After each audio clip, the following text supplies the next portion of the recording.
Welcome to Shotgun Sports USA, recorded in the U.S. and streaming all over the world. I'm your host, Justin Barker, and I talk to shotgun shooters from all disciplines. Championship-winning coaches, gun clubs, world-class target setters, vendors, and industry-leading companies that fuel the sport. If you're into clay target sports, you are at the right place for insider information from some of the best in the world. Check us out online at shotgunsportsusa.com, like us on Facebook, and follow us on Instagram. Shotgun Sports USA is powered by Winchester Ammunition, the American legend. Also brought to you by Ultimate Shooting Accessories, Rick Hemingway's Promatic Trap Sales, Sound Gear and Sound Gear Phantom, Comp and Choke, Clay Shooter Supply, and Clay Target Vision.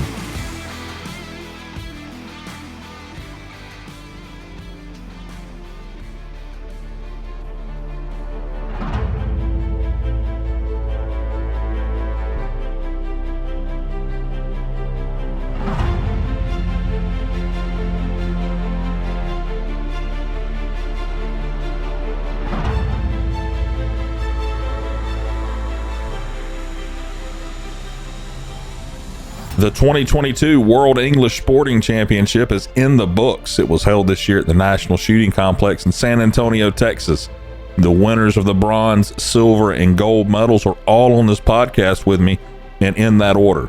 Please welcome to the show bronze medalist Eric Harvey with Team USA, silver medalist Ryan Harper with Team USA, and the one and only 27-time world champion George Digweed.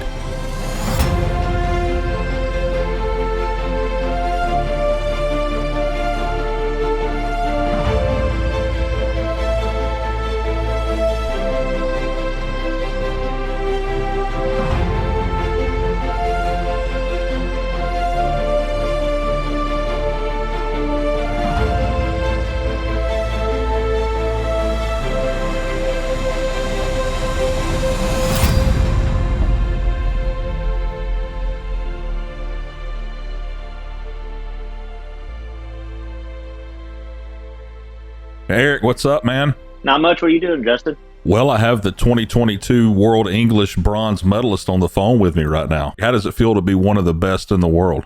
Well, I definitely wouldn't put my name in that category, but really? Really. I mean, come on, man. Give yourself some credit, Eric. No, I had a good shoot and a lot of luck is what I had, buddy. But no, it was a fun time, good week down in San Antonio. But I definitely wouldn't put my name in that category anywhere close to that category. So you can put it in that category for this year because you were. All right? Gotcha. All right, so there you go.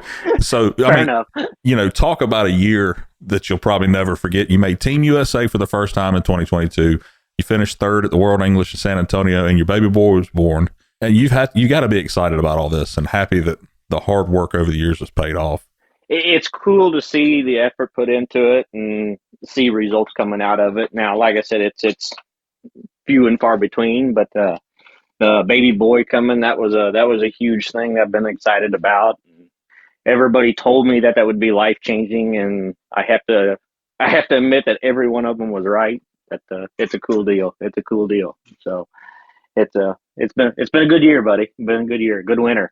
A lot of stuff happened all in like 3 or 4 months. So how long have you been trying for Team USA? I mean, I know you can say since I started shooting, but how long have you really been trying?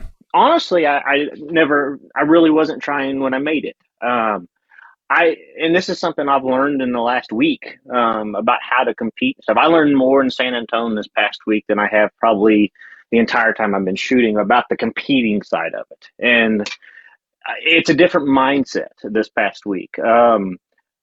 Going back to your question of, I never was trying for Team USA. It's just something that kind of happened. I just went going to the shoots and shot well out of some of them and made everything kind of just compiled together. Always let stuff happen. I don't go to a shoot, and this is one of my problems probably. Yeah. But I don't go to a shoot planning to win or something. I'm going to go to shoot the best I can. But that's probably what's changed, and what I learned is, okay, we got to take a different mindset to some of these, and go into mindset a little bit different. What mindset is that? I mean, how was it different this time than last time? I went to San Antonio with one goal in mind. And that was not to screw up Team USA. That was my whole goal of driving down was I made Team USA. That was great, all that stuff. And then I got to thinking, oh my, wait a minute. No, well, my score counts. Right. So, and that's what I went into Team USA. And that's what was different for me this week is, okay, I went in with the mindset of I'm going to go try to do everything I can do and perform the best I can. Yeah. And got to see some results because of that. So there was nerves definitely going into it for sure. Oh, definitely, buddy. Yeah, no, I'll be the first to admit it's something that nobody can prepare you for. You can talk to everybody, talk to Zach, talk to everybody, Anthony, Gavin, all of them. Nobody can prepare you for, hey, guess what? You're on Team USA. Everybody's watching you and your score counts. So don't screw it up. Type of deal. Yeah. But yeah, but I get it. I don't get it, but I get it. It was fun. It was exciting. I would do it again in New York minute if given the opportunity and had the chance. So it was a fun deal. It was a fun deal. You made a post earlier, I don't know if it was today, yesterday, whenever it was, on how you used to read about these guys in clay shooting magazines. And now you're able to stand on the podium with them at the most prestigious tournament ever. Probably one of the most, I guess you would say. Standing up there next to Digweed, I mean, really? It was crazy. That was kind of growing up like we've talked about in the past. I didn't really grow up in the competition side of it. We shot some little stuff, but we always got the magazines and got the stuff. And, you get the magazine, kind of read, hey, that would be cool. That's cool what they're doing and all that type of stuff. And like I posted something today. Hey, not only did I get to shoot with them and stand on the podium with them, but now I can call them good friends. It's crazy how far it's come and where it's at now. So yeah, I was talking to you at the shoot, and you were talking about the weather at where you're from has just been terrible, and you hadn't had time to practice. I mean, almost non-existent from what you were telling me. How did you prepare, practice wise, or prepare yourself for this shoot? Yeah, our weather in the Midwest has been crazy. It's been screwed up. We go from snow one day to 65 degrees the next day, and it's just back and forth. So we haven't got the practice. And when I kind of put together a little schedule of, okay, I want to practice this much before I go, and we didn't get to do any of that. So 2 weeks before the shoot, we had a little local shoot that we went to, and it was supposed to be the first nice day we had. It turned out they were calling for like 70 degrees, and it turned out it was windy, like a 30-mile-an-hour wind and cold and everything else. But I ended up shooting a bunch that day, and that's kind of going to San Antonio. The wind's going to blow in San Antonio. Yeah. So it's one of those things. We shot the shoot, and I was going to leave and go to another little local shoot. I got to thinking, no, let's just stay and practice and do a good practice. And I think I ended up shooting 525 shells that day. Shooting targets in the wind, affected by the wind and blowing around, that type of stuff. And that was probably a good move on my part. Do you not feel yourself fatiguing,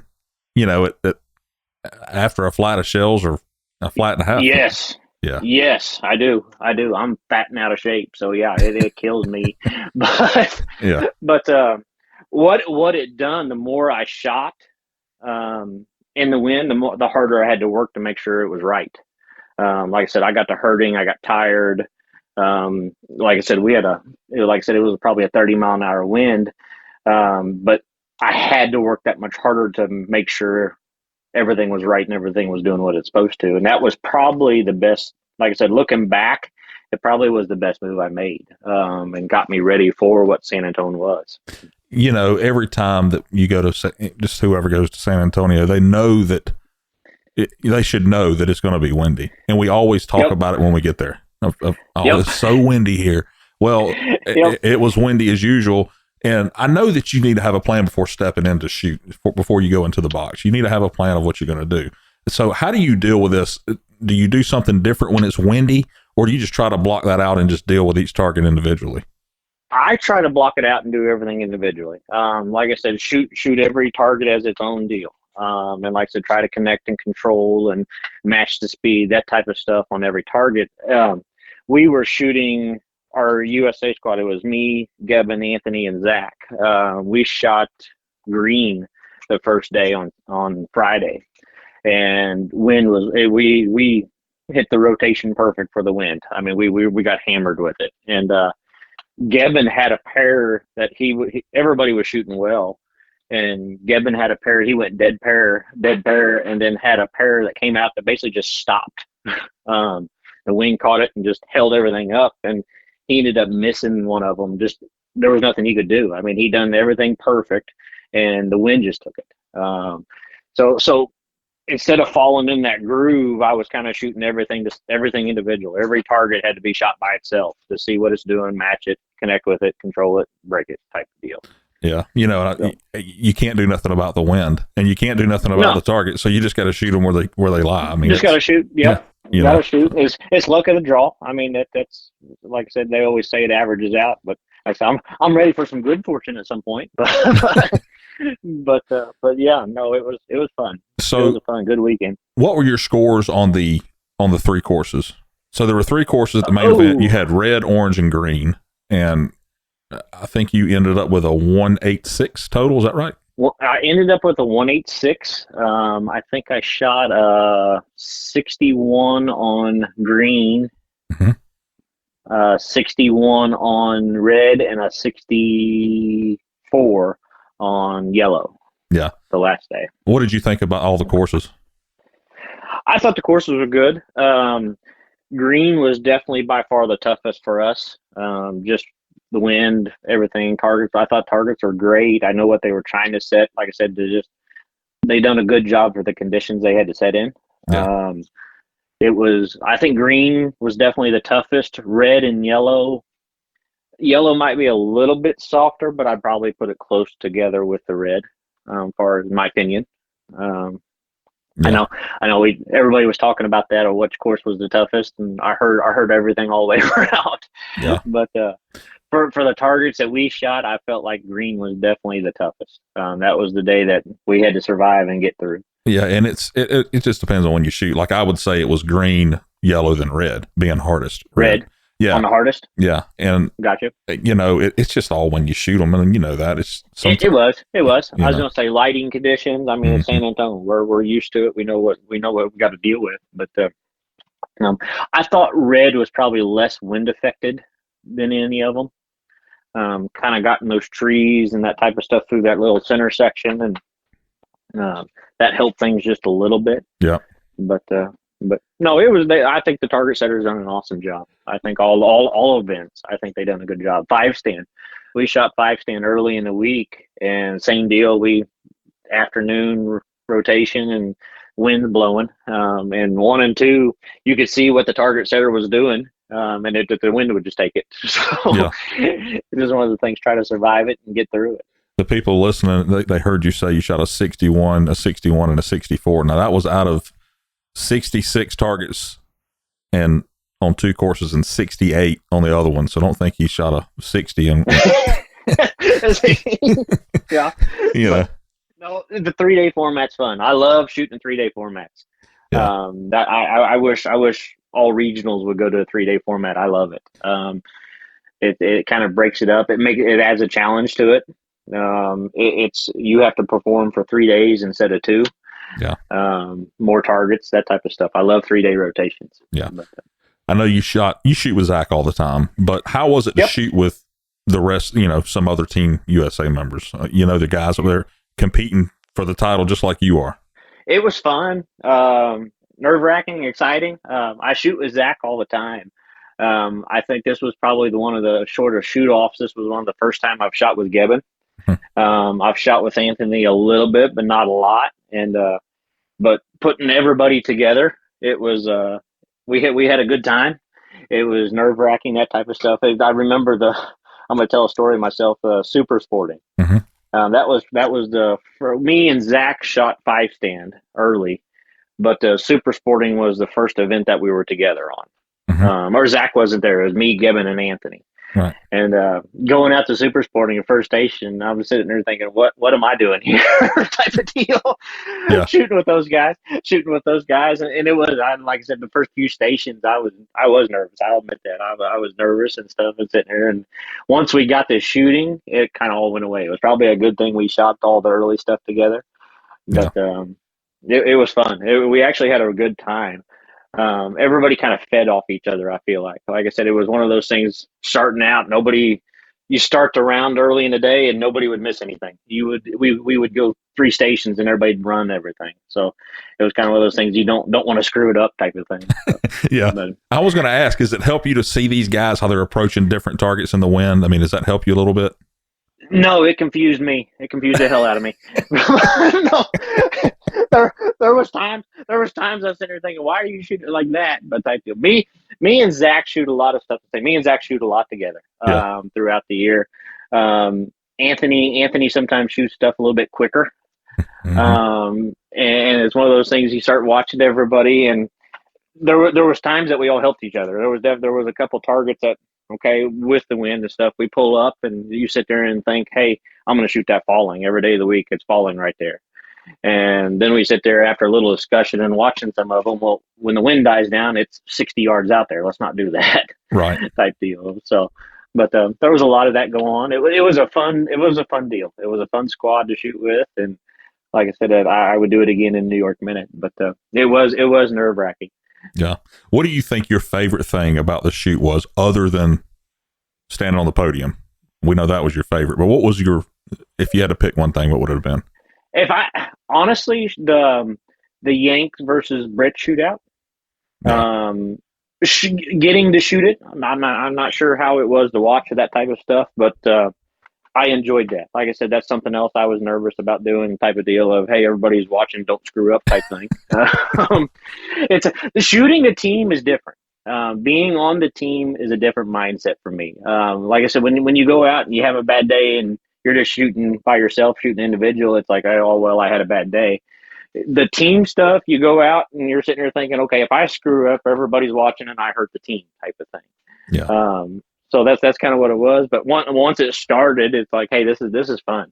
This was a fun deal, shooting underneath and doing the shootout stuff. Shooting with the squad, I think that was fun. That was definitely a highlight of the shoot. And then getting to meet everybody, getting to meet a lot of the England guys, a lot of Mexico, just meeting everybody. So I'm looking at the scores right now. The USA team shot 969 targets as a team, and it looks like England shot 873, which was the second team behind you. Is that right? That sound right? I hadn't looked at it. Yeah, possibly. I hadn't looked at that. Yeah, that's pretty strong right there. It was a good time. Yeah. No, like I said, it was, like I said, my mindset was not to screw it up. So it was, once we got started, it was kind of a relief. I was very relieved and started having fun when we finished green, when we put the first score in. And like I said, everything was kind of there. It's like, okay, now I can breathe and start having some fun. And once I did that, it was a really good time. We're headed on to the U.S. Open in a couple of weeks. Shooting the way you have, I mean, really for the past year or more, you feeling good about going, the rest of the year? And is there anything that you think you need to touch up on before the Open starts? There's always stuff I got to touch up on. There's always targets that I feel uneasy, uncomfortable about that I want to touch up on. I feel good. I'm excited. I'm ready for the year. I know that. I'm ready for nationals. Going to San Antonio, I get normally, and my wife Keegan yelled on me about this. Always about June, July, I start getting really excited for nationals, and it's already started. Going down to San Antonio early, it's already got excited. But U.S. Open, looking forward to U.S. Open and all the regionals we got coming up. It's going to be a good year. You got a 3-day main coming up at the U.S. Open. You like those? I know. I like it. Yep, I love it. I wish they all would do that. Yeah, it's fun. It's easier. It's easier. They don't wear you out as much, is what I mean. That's exactly right. Yeah, it kind of allows you to maybe pile in another event, and you don't get wore out shooting 16 stations. Right. Yeah. No, I love 3-day rotations. So who do you want to? I know you've got people you want to thank. We've probably went over this in the podcast we did with you prior, but I know there's still people you'd like to thank. Yeah, definitely Winchester. They've done a lot for me. Brett and Donnie and Jason and Matt and all of them over there that I'm probably forgetting. They've done a lot. Definitely Winchester. Tom at Ultimate Shooting Accessories. Brian Buzzy's done a lot for me. Over at Beretta. Laporte Traps. They've done a lot for me. I would never admit it to his face because he would get a big head. But Zach, I owe Zach a lot. I would not be where I'm at. I wouldn't got to do what I've done without Zach's help. Desi too. But my wife, that's somebody else. She, Don't I'll forget post her. a picture. Yeah, she does a lot. But it don't seem like it. But she does a lot. I'll post a picture on Facebook and Instagram of her on the practice. The last practice I did, it was probably 30 degrees with wind blowing, probably 25, and she's all bundled up pushing buttons for me. So, Nice. owe a lot to her also. So. Well, Eric, congratulations on the bronze medal at the World English. I know you're going to do good the rest of the year, and we'll see you at the Open. Perfect. Thank you, Justin.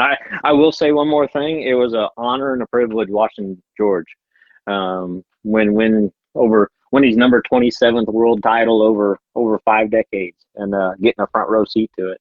It was an awesome experience. I thought the same thing. I'd already left. I had to catch the plane back, but it was really. I watched Nick Berry's video. It was really unbelievable to watch that man win his 27th. That's crazy. It was crazy. It was crazy, and like I said, got a front row seat. I caught myself just watching. Like I said, just watching him, and it was a cool deal. It was a very cool deal. Yeah. And he's nice as can be. That's the thing that surprised me too about him is he'd stand there and talk to you all day long. So it was a honor and a privilege to get to see that. Well, thank you, man. I appreciate you, and I'll see you in a couple Sounds weeks. good, Justin. Perfect. Sounds good. Dude. Safe travels. Thank you, bud.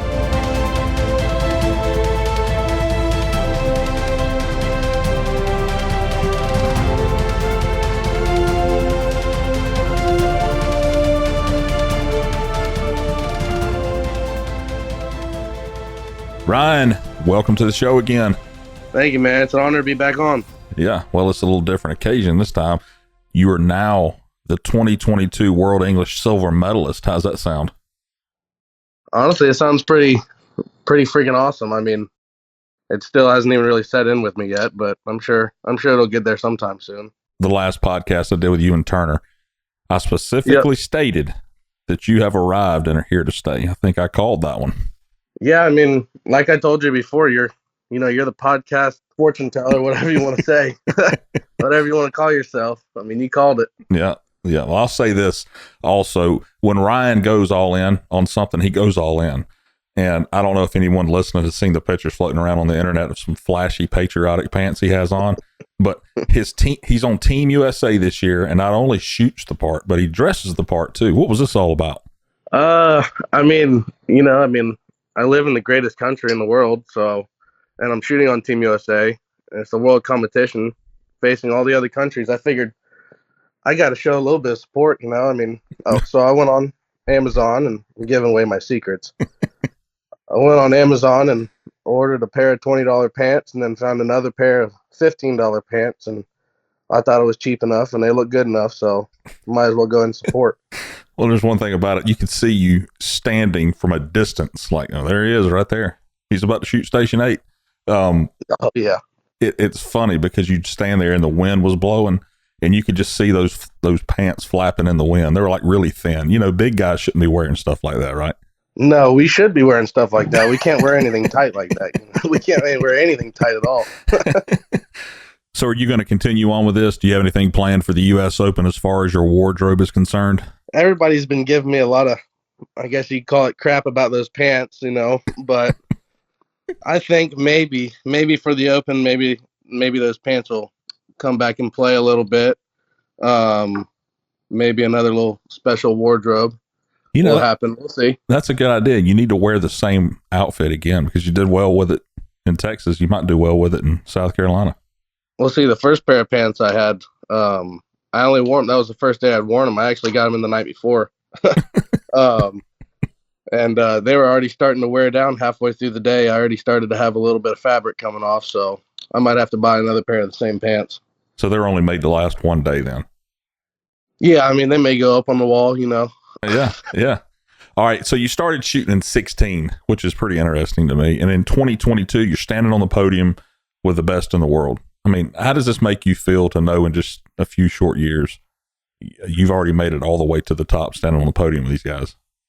To be honest, I really never thought I'd get to this position. Really, I kind of thought of it as a hobby, when I firstly started out, and I'd go around and watch Zach and Anthony and McGuire and and all the top guys shoot, and just wondered how they hit the target so hard and how they did it so consistently all the time and always up there at the leaderboards. And I just thought it was cool, and now to be standing on the same stage as them it's a huge. I have a lot of respect for those guys, so it's just an honor to be there. So you didn't really get into shooting thinking you were going to go all the way to the top. You just wanted to do it because it was cool. Well, I had a shoulder surgery, a big shoulder injury in football in my junior year, or actually no, my sophomore year of high school, and I tried basketball and baseball and golf, and none of those worked out with my shoulder. So I had a group of guys down here in Mulberry, Florida, and they had a 5-stand on one of the properties, and they said to come on out and try it out. And I got to be honest, I was hooked right at that point. So yeah. It's been history ever since. Well, knowing you, and I probably already know the answer to this question, but did you do anything to prepare to get ready for the Worlds? I shot Florida State, which was 2 weeks before. I think it was 2 weeks before, maybe 3, but I think it was 2 weeks before the Worlds, and I felt pretty confident after Sunday. I shot a pretty good score on Sunday at Florida State, and then just a couple days after Florida State, I went out and shot about 100 rounds with a couple buddies at Quail Creek, and that was really it. I had about a week and a half before the Worlds, and I just did my own thing. Didn't touch my gun or anything until packed it and put it in the truck, and then got to Worlds and shot about 100 to 150 rounds of practice with my buddy Joseph Pinchin. To start things off, you win the prelim with a 97. That had to give you some sort of boost of confidence you needed right from the start. Yeah, it gave me the fire. When I finished with a 97, I missed one target I really should not have missed on that course. But I knew I was shooting good, and I really felt confident in my abilities, and everything just felt right that day. So I was pretty confident going into the main event. Yeah. When I talked to you in San Antonio, you'd set goals. Tell me what goals. Tell me what your goals have been, not just for the World English, but shooting in general. When I decided I'd start shooting, competitively, my goal really was to make Masterclass in 10 months from when I signed up for the NSCA. And once I achieved that goal, I shot in Masterclass for a little bit, didn't really have any other set goals. And I went to Lindenwood University and decided, well, I'm shooting a whole lot. Might as well try for Team USA. And I wasn't good enough, you could say, back then for the junior team or anything like that. There was some stiff competition. So, and that really has been my goal ever since. And when I finally made it this past year, I had been to one Worlds before, and I saw the super final, and I didn't really know what it was about, how you got in it or anything like that. So coming into this Worlds, my goal for the whole tournament, I've been saying for a couple months, has been making it to the super final. And then once I knew I was in the super final, it was do the best I can, trust my abilities, and, run and gun it. Yeah. So for the people listening that don't know, World Championships have a super final, and I think, Ryan, it's the top 6. Is that right? So it's top 6 shooters and then all ties. So if you're tied with anybody in the top 6, you're in it. That could be a lot of people. How many people? I was gone already. How many people were in it? Oh, let's see. There was me, Digweed, Eric, Anthony, Zach, Wendell, David. There were 7. Okay. Yeah. But there could be 15 people, but there was just 7 in this one. You're confident with your abilities with a shotgun, and it's nothing to hear you say, I'm about to go out and shoot a 96 tomorrow, and then you go do it. Is this how you prepare yourself mentally for a tournament? Is that you tell yourself that's what you're going to do? Not really. I've done that, I don't know, 3 or 4 times, and for some reason, it's just happened. I guess you could say I got lucky or whatever, but this tournament I did that. I said I was going to make it in the super final. I've been saying that for, I don't know, about 3 weeks, and I knew I was going to make it in the super final now. And I mean, I made it. I mean, I was I was kind of distraught, but it happened. I mean, I met my goal. Yeah, you did. And you're shooting at a DT, right? Yep, DT11. DT11. You got it all. You got a custom stock on it. You shoot the cold chokes, and you shoot Winchester, right? I shoot those 1290s, and then I actually decided to throw in a couple of those ounce and 1308s for, just to see a little soot ball sitting in the air when I hit it. I like seeing that black smoke out there. So when did you decide to use those? Did you like randomly pick one up and put it in your gun? Pretty much, I mean, at the Florida State, I decided, I think I saw a flat in my trailer, and I said, well, might as well go ahead and just see what these are all about. And I mean, I shot 97 that day, the second day of the Florida State, and I said, well, I mean, maybe there's a little something to these. So I ended up starting. I ended up starting right then. So I started about 2 weeks before Worlds, and I just continued to do that during Worlds. Yeah, let's talk about the 3 main event courses, the targets and the wind. How did you deal with the wind-blown targets all 3 days? I mean, I felt like I dealt with it pretty good. The first day I shot green, and the wind we shot a 330 rotation. I mean, the wind was howling pretty good, and those targets were all over the place on that rotation. I didn't watch any of the other rotations. But again, like I said, it was one of those days where, I mean, that day I can almost picture the shot going through the target when I pulled the trigger. I mean, it was just, it just felt right. Every time I pulled the trigger, it just felt right. And that was the best day of shooting I think I had during that whole tournament. I shot 64 on it, and I dropped one on my last pair, actually. So you dropped 2 targets the whole course? Yes, sir. When you were shooting in the wind, and the green course for the people listening is a pretty wide open course. It's out in the open. And I mean, when you walk up, and I ask Eric Harvey the same thing, when you walk up in the box, you normally have a plan. But when you get up there and all 4 pairs of targets are doing something different, I mean, you just have to take each target individually. Yeah, I mean, I really don't have much of a plan going into stations anyways. It's kind of a load the gun, and I know where they're coming from. I know where I want to break them. I mean, that's really my plan. Yeah.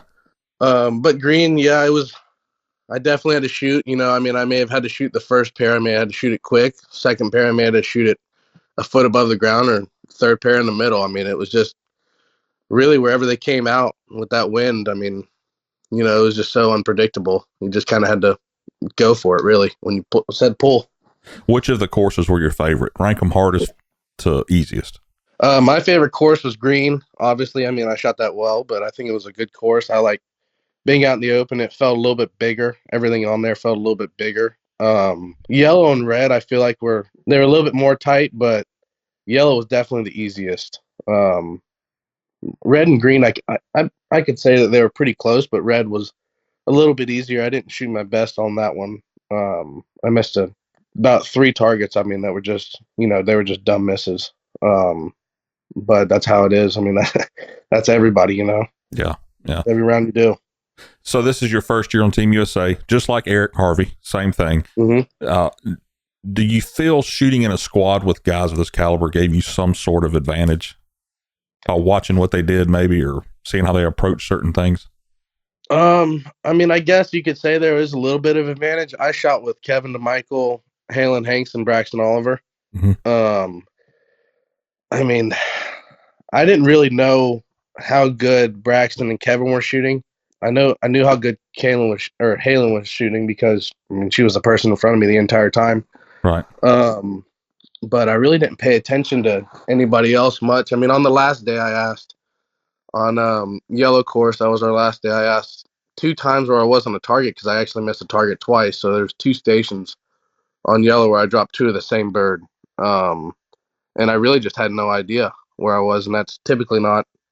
I typically know where I'm going to be at on a bird if I miss it, but I mean, I guess that's really the only advantage for me per se, because I didn't watch really anybody else shoot it. I'd go out there and watch a couple pairs, and then I would walk back and do my own thing. Every once in a while, I'd look up and just see if it was almost our turn, or I mean, just see how they were doing. Yeah. See how the targets were blowing with the wind, pretty much. We were riding out to. We shot green course on the last day. I think you were shooting yellow last day. Is that right? Yep. And yes, sir. We ride past Ryan's squad, and Ryan's standing off to the side. And I wonder if that picture that was taken was you standing off over there to the side when I saw you. I'm not real sure. But anyway, It could have been. You were just standing there like in a zone, waiting for the shoot time. I mean, what was running through your mind on that last day? Well, see, I mean, if anybody's ever shot with me, I'm kind of happy-go-lucky. I'll get up there, joke around, load my gun, call pull, and shoot. Going into Worlds, I kind of changed a little bit. I told myself, I got to focus a lot, try and focus a lot harder and just kind of see how it works out. And obviously, after those first 2 days, well, really first 3 days, including the prelim, it really worked out for me. So Sunday going in, I really needed to get in the zone. I listened to music, obviously. I think my last song I listened to going out in the course was Hell's Bells. My dad was sitting in the back seat, banging his head.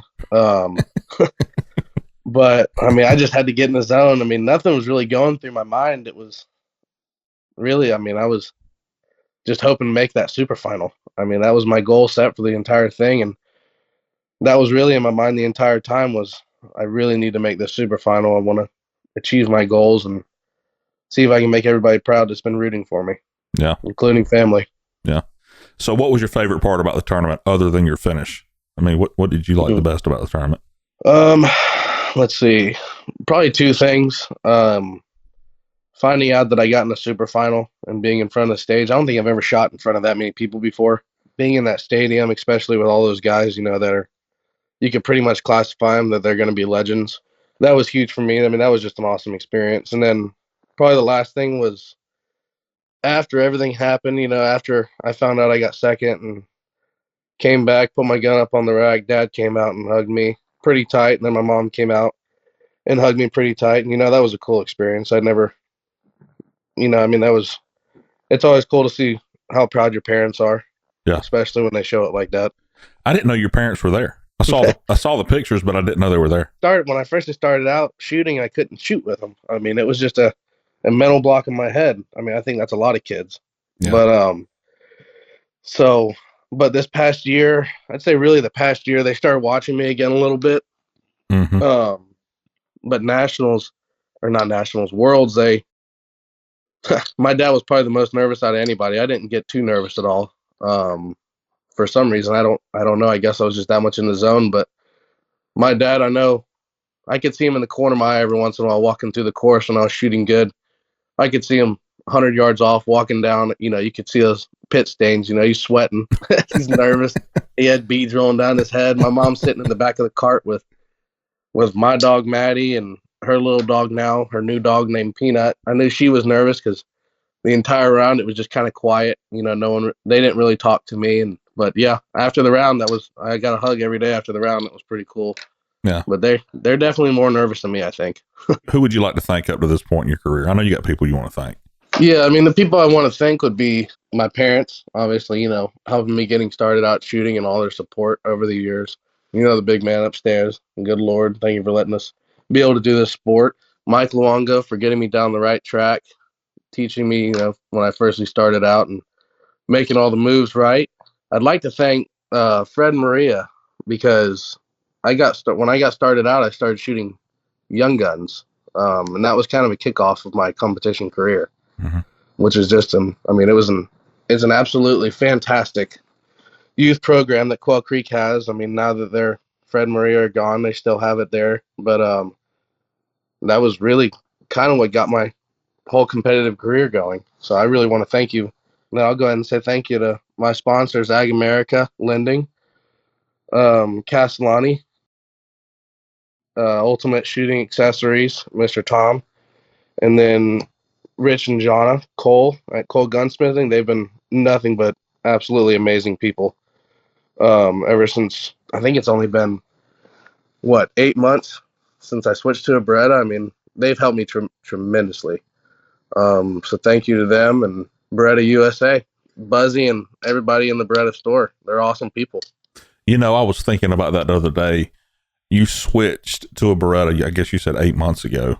And it seemed like as soon as you got into that gun, we might have mentioned this on the last podcast, I don't know, but it seems like it was just wide open as soon as you got it. Yeah, I think my first tournament was which tournament was that? The regional in Wisconsin. That was my first tournament with it. Yeah. And I hadn't really had too many rounds through it then, and she still doesn't really have too many rounds through her right now. But, I mean, she's working out fine. You know, when I pull that gun up and I point at it points right, I can tell you that. Yeah. She's a shooter. Yeah. All right. Well, Ryan, thanks for spending some time with me. Congratulations on the silver medal in the Worlds, and I'll see you at the U.S. Open. I was thinking about something. You know, if you and I and George ever stood on a podium somewhere together, they would have to. No, dude, that podium would break. they would have to reinforce it. Yeah, we better tell Mr. Lefty to get a wide angle lens. That's for sure. All right, man. Well, I appreciate your time, and we'll see you up in South Carolina. All right, man. Thank you for letting me be on the podcast again. It was awesome.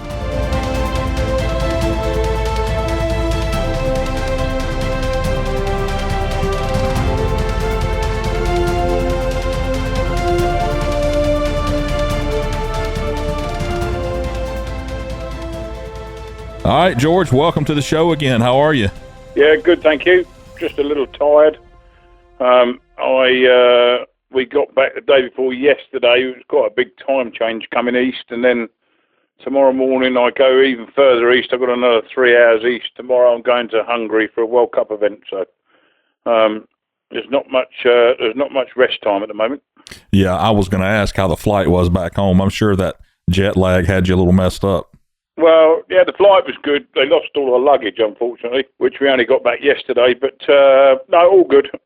Everything was good. It was certainly easier to fly back, having achieved what I'd achieved, than it would have been if I'd come stone last. So, how was the trip to the U.S. and the great state of Texas? Yeah, it's look, we both had a fantastic time. We love coming over there. But I would. Luckily we've got some friends in Dallas, and I flew into Dallas to start with to acclimatise, and we had a couple of rounds of golf at the very famous Northwood Country Club in Dallas with some great friends of mine that come over game shooting, and we had a lovely 2 and a bit days there, which was a great unwind after a long flight. It was 10 hours. Coming back your way because it's into the jet stream. Yeah. So we had a good unwind there, and then came on down to San Antonio Wednesday afternoon and started Thursday. So, yeah, all the trip panned out really well. Yeah. Well, let's get into shooting. You ready to talk about shooting? I thought you had me on as a trip advisor. Yeah, that sounded like it for a minute, didn't it? So let me ask you this. I've asked you before, but let's just ask again. When did you win your first world championship? 1988. All right, 1988. And you are considered the greatest of all time in clay shooting, without a doubt. But did you think a long time ago that you would have 27 world titles to your name? No, you never. I've had a very good career. I've tried to take each year and each event as it comes. In my view, you're only as good as your last event. But that said, I've had a bit of a lean period for me personally since 2016 when we had the robbery at home. Right. And I think that's me. That's a personal issue for me where I was trying to force the issue of showing the world that I could still succeed after a major trauma. And I think Sunday was the icing on the cake for me. But who would think in their own mind that you would win a world championship in 5 different decades? Yeah. Now I can't think of another sport where it's happened, and that's not a big-headed thing. When I'd won in 4 decades, I thought that was a tremendous achievement, and you could always live the dream. The dream is winning it in 5 different decades, and that dream was realised on Sunday night. 5 decades is just absolutely amazing. I was watching Nick Berry's video because our flight left early and I couldn't stay to watch it. But just watching you and the rest of the guys shoot, I mean, what you were hitting was just, it was unbelievable. It's been a bone of contention of mine for a long period of time, shooting under floodlights. I've got two big gripes with the final. One, yes, it makes for a good spectator event if there are spectators there, but a lot of people were headed home at that point. So I wouldn't say it was full, but it created a good atmosphere. I don't believe that you can have a competition run over 3 days in daylight and then the top 6 have to battle out for a world championship in floodlights. I think that's completely wrong. And this year's competition was sort of in the half light. So, I just think in the element of fairness for all, we should have a shoot off. We should have a shoot off in daylight. Now, if that means cutting short some of the side events, and there are hundreds, so whether you open them a day earlier and cut them short a day earlier, and a lot of those shoot offs are done on the Saturday night prior to the shootout, the Top Gun shootout in the arena, to save time so that you can go straight into the final on Sunday night as soon as it's finished, just like you would a playoff at golf. Then I think something has to give slightly in the fact that, in fairness for all, we should all be shooting it in daylight conditions, and there shouldn't be any, inequality with some shooting it in floodlights and some shooting it in daylight.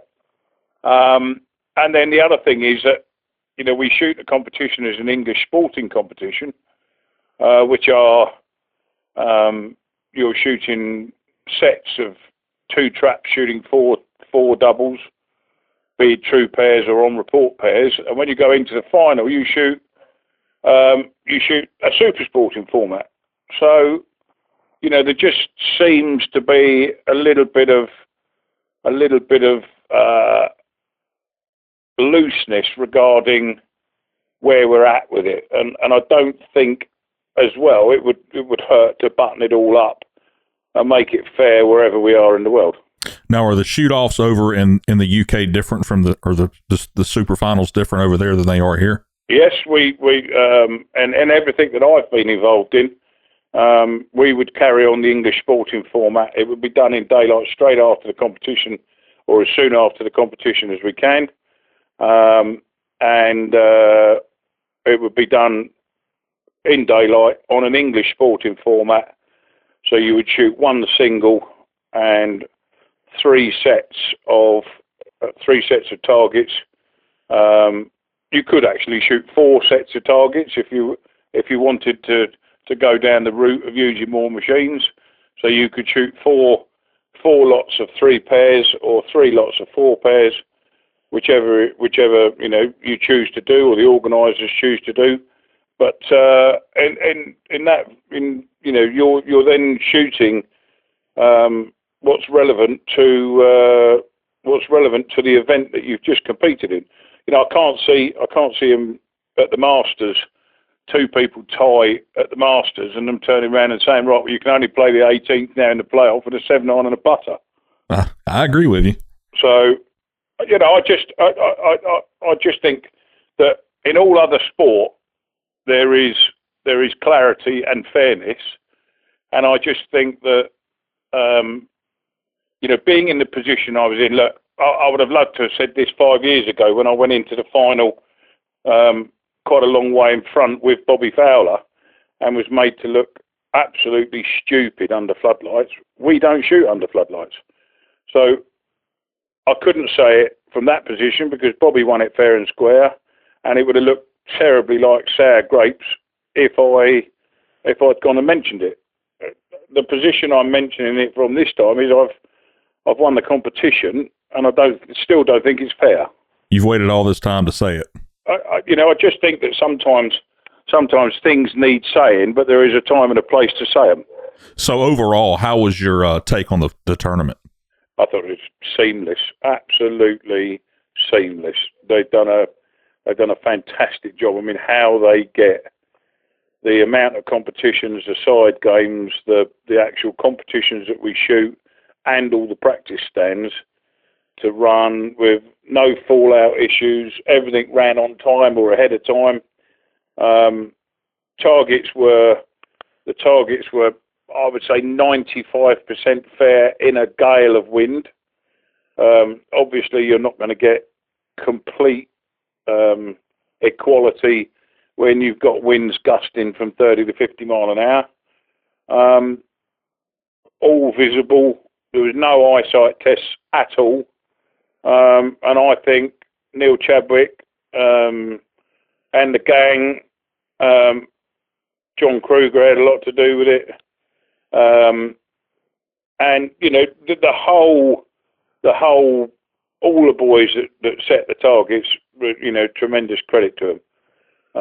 I think they did a fantastic job in very trying circumstances with the wind. I thought the event was seamless from start to finish. Yeah. You know, the targets on every course were affected by the wind. That's a fact. But looking at your scores, one would think that the wind didn't really bother you that much. What was the strategy for you dealing with targets like this? We shot the first afternoon rotation was at 3:30 in the teeth of the gale. It didn't get any worse than the first afternoon at 3:30. Mm-hmm. And you know, a lot of the national teams and you know, people that were felt they'd probably got a chance all shot that rotation, so they went 3:30, 8 o'clock, 10:30. And so everybody was caught in it. There were some notable exceptions, and those notable exceptions showed on the board at the end of the first night. For me, I started very poorly. I'd shot pretty well in the lead up to it. I shot the prelim sensible, and I'd shot the 5-stand sensible, and then went out. You know, looking to start well, and was 4 down after 3 stands, and then thought to myself, well, look, you know, you can think about the wind and you can let the wind affect you, but at the end of the day, you've just got to carry on shooting. There's nothing you can do about it. If it affects you, it affects you, and if it doesn't, it doesn't. I then ran quite a lot of stations until we came to an incoming teal on, I think it was stand 3 on the green, where there was a rabbit and an incoming sort of Shondell teal type thing. Yep. Which was being blown back in the wind, and I mean it turned it from a nice, good, shootable, fair but difficult target into almost an impossible target. But that is the luck of the draw, and you know, I've been on the receiving end of it, and I've also benefited from it. That afternoon I was on the receiving end from it, but I'd put myself in a position where it didn't do me too much damage. Yeah. You know, that pair you're talking about, that trap was out to the left, throwing an incomer straight up, and it looked like it was supposed to come in about 25 or 30 yards and drop. And yeah, the show pair, when we watched it, went up and out and landed behind the trap, which it was unbelievable. Oh, yeah. I mean, when we shot it, when did you shoot it? I shot it on Sunday. I shot green on Sunday. Well, when we shot it on Friday, if you looked sort of almost through the trap, there was a small bush about 80 yards back from it. Mm-hmm. And when we shot it on Friday afternoon, it was landing near that bush. Wow. Yeah. I missed the first 2, and I trying to shoot them on the way up.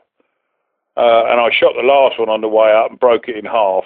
And I've got no idea what I did really. I'm sure it wasn't set to be that shot.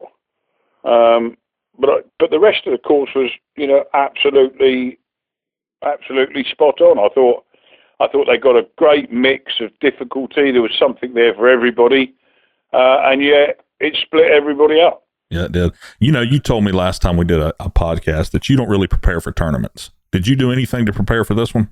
No, not at all. And apart from looked quite shocked when I was hearing of how many practice people had shot when I arrived there, and in how many tournament targets they'd shot in the Florida swing and leading up to the event and everything else.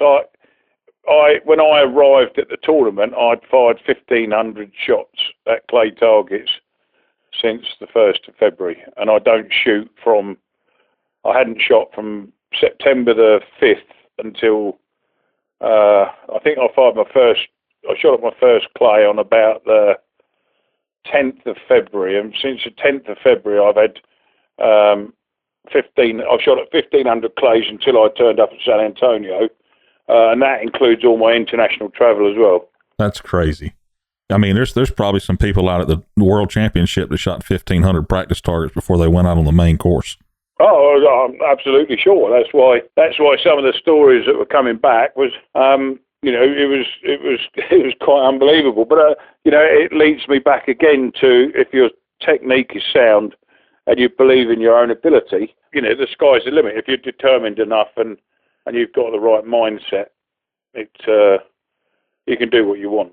Yeah, I bet that you had a lot, and I saw you riding around. I didn't stop and bother you, but I know that you had a lot of people coming up to you, talking to you, and every person said that you were perfectly nice to them, which I thought was great. I know that can get tiring at times for people bothering you like that, but for you to be gracious enough. At the end of the day, the position that I'm in, not only for myself personally, and that comes with manners, the position I'm in with regards to representing product and representing the companies that have shown faith in me, you deserve to do that. It comes with territory, and I would stand there till it was dark, signing autographs and having pictures taken if that's what it took. Because at the end of the day, I've had the opportunity to take out quite a lot from this sport in self-satisfaction and glory that I've achieved, and having won what I've won's opened loads and loads of doors for me that I'm very, very grateful and eternally grateful to have had the opportunity of doing. So to sign a few autographs and take a few pictures is really nothing in the general context of things. And if it helps people, focus on the sport or gives people inspiration, then it should be done. Right. Speaking of products, I saw that you were wearing the new Pila Top Gun lenses. How did you like those? Oh, I've got to say, Philip, we sent Philip an email and said, are you coming down with, because I haven't seen Philip for a few years because of COVID and everything else, and he unfortunately had some family commitments, so he couldn't make it down there. And he said, I completely forgot that you were coming over. He said, I'd love to see you in the Top Gun lenses. He said they're slightly bigger. He said, which was obviously meant a fat face like mine. And he said, I'd like to see you in the lenses. I'd love to have your feedback on it and see what you think. And he sent me some down to the hotel, so they were there when I got there on Thursday, and I wasn't without them all weekend. I think that they're absolutely fantastic. There's a bigger field of vision. The lens clarity goes right to the outsides, whereas there was always lens clarity in the middle and then a bit of refraction. Well, there's none of that anymore. And the bigger lens gives you all-round peripheral vision in the same light. I just, look, we all bang on about products, and people are going to turn around and say, he's only carrying on about that because he was given them. At the end of the day, I've got to use a product that I'm confident in and I feel as I can win in. And that is definitely one of them. All right. If you could name something that you think would help the sport and its professionalism going forward, what would that be? If I was going to come out with an observation, that I think will help the sport going forward in its professionalism, I think that there needs to be a time limit on preparation from the shooters, especially the pro shooters and people that people look up to as an example. If you were playing a golf tournament, and I hark back to a golf tournament, or you were shooting an ISSF discipline, there is a time limit, because the faster we do things, the better viewing it is, the more people want to watch. And with the greatest respect, there's not a lot of enthusiasm and enjoyment in watching people stare out into the abyss for a minute in preparation. Now, that may suit them, but it's not a great spectator sport. Clay shooting is not a great spectator sport anyway, period. Right. It's a participation sport. It's very difficult to film, as we found out, and you found out with the PSA and everything else. And if we're gonna, continue to grow the sport and be more professional and carry that banner and flag forward, the masterclass shots and the pro shots and the people that are under the spotlight need to be doing that in a manner where people are excited to watch them. And if you go, the pro golfers, the best golfers in the world, Tiger Woods could be walking down the stretch, Amen corner in the Masters, and if he's playing slowly, he gets a warning. Doesn't matter whether he's Tiger Woods, or George Digweed, he would get a warning. And in ISSF, when they close that gun, the light goes out, and I think you've got 15 seconds. I think you've got 15 seconds to actually pull the trigger, and if you don't, the target's, I think you get a warning, and the second time it happens, it's a lost target. So, sometimes I think in the interests of so-called professionalism, and there's a fine line between preparation, gamesmanship, and crossing the line. And I think some of what we witnessed this weekend, whilst it may be preparations, and I get that, and I get that not everybody wants to close the gun up and pull the trigger, but I do think that there needs to be a time limit in where we're at with it, so that the sport flows. You're talking about when someone walks up into the stand, the shooting stand, instead of getting ready in the next few seconds calling pull, they're standing there for a minute trying to think about what they're going to do. Yeah, absolutely. Yeah. And then you get the shoulder shuffle and the pointing of the line of the target, and then deep breathing, and then looking out into the abyss again, and then they might think about loading the gun. And this has gone on for 30 seconds already. But people sitting in that crowd, most of them want to get in a car and either go back to the hotel, go to a restaurant, or go home. And out on the shooting ground as well, you've got a squad of people all taking 5 minutes to shoot 4 pairs. All of a sudden, you're going to be running into some pretty long delays. And there's no need for it either. It's something that I've noticed slipping in over a period of time. And yet again, in the interest of keeping the sport fresh, healthy, and going forward, I don't think that there's the need to, have the timing issue as long as some of them take. Now, do you not have that issue over there when you're shooting? Is that mostly in the U.S. that you see? No. If somebody did, what I saw some of them doing if some of them did what I saw some of them doing over the weekend, they would either be chucked off the shoot or they'd be getting a serious warning. It just doesn't happen. And we've got to be transparent to ourselves. We're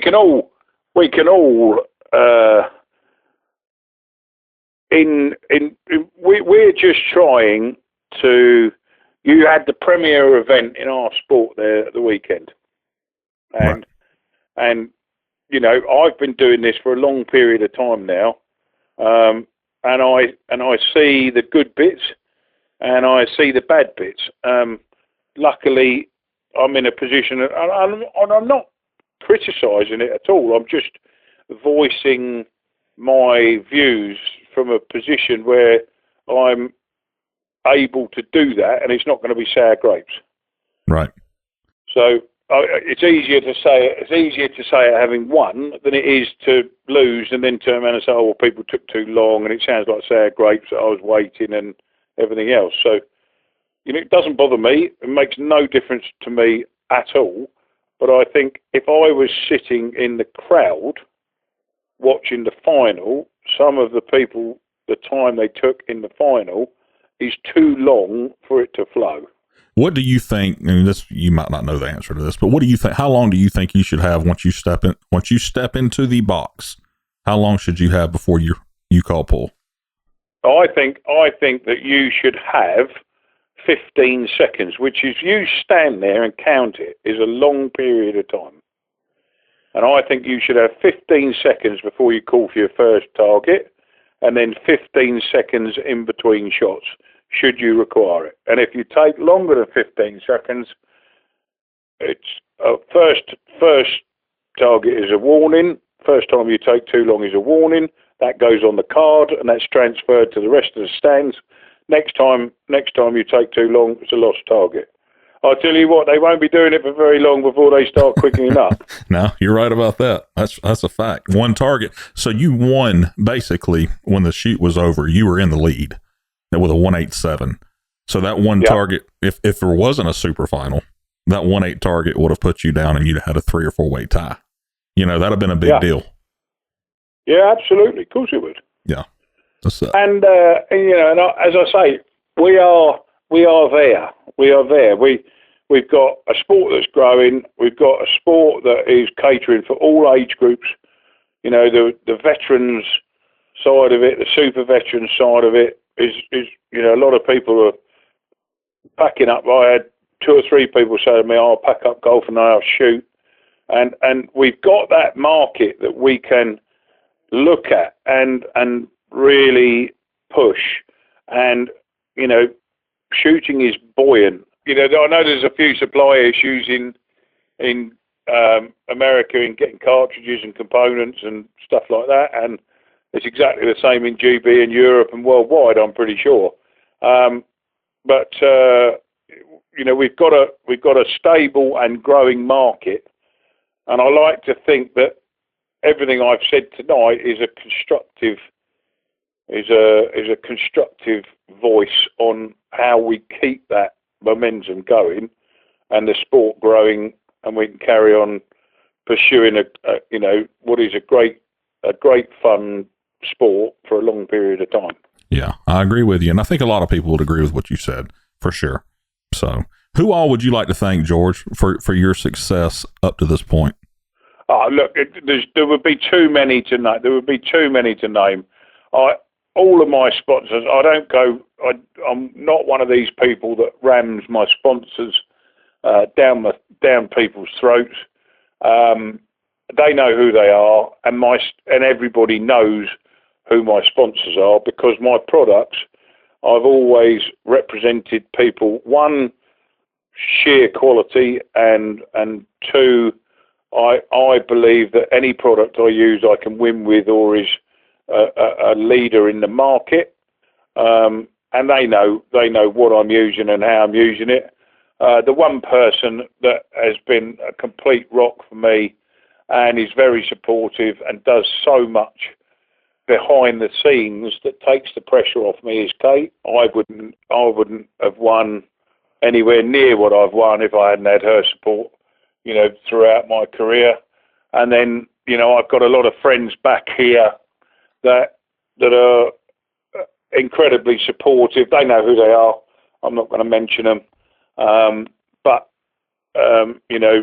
whether that be in a corporate sense or a friendship sense, it's very much appreciated. They know exactly who I'm talking about, and I'm not one of these people that whacks a scorecard on a Facebook page every Sunday night. I'll try and be low key. I try and go about my business and do my business in a manner that is befitting the situation and the position I am within it. And long may it continue. We've met a lot of friends all over the world. We've got, I've had thank you messages from every country in the world, which is absolutely amazing. The congratulations that have poured in has been definitely heartfelt, and I've thoroughly enjoyed it. It still hasn't quite sunk in that it's 5 decades yet, but I'm sure it will. I'm sure it will going forward. And I always had a sneaking hope that it would be 5. Didn't really know whether it would be or not. Now I've achieved it. People are talking about 6, but I think that's a bridge too far. Anyway, we shall see. Well, listen, congratulations on your 27th. That's unbelievable. Yeah, thanks. And look, if you need anything from me, you've only got to pick up the phone and ask. And I appreciate you, George. Good luck the rest of the year, and we'll be watching you. Okay. See you, Justin.